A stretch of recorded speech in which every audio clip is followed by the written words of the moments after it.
Mel 2204, your pageant vlogger host. Subscribe! Magandang araw Pilipinas, good day pageant lovers! Sa videong ito ay makikita natin kung gaano kaporsegido si Alexi May Brooks, ang ating Miss Universe Philippines Iloilo City.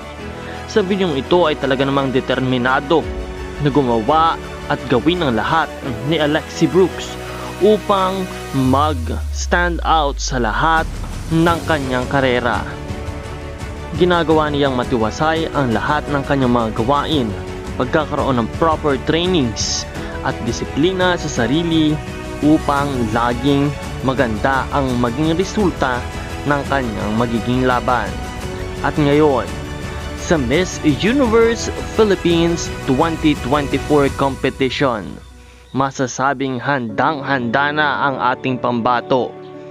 Ready with a healthy mind and body, our Miss Universe Philippines Iloilo City, Alexi May Brooks. Kung kaya't patuloy natin siyang pakaabangan at suportahan sa kompetisyong ito. Suportahan din ang channel na ito upang makapagbigay kami ng iba't iba pang mga updates. Maraming salamat sa iyong panonood at maraming salamat din sa iyong pag-subscribe. Magkita tayong muli sa susunod na video.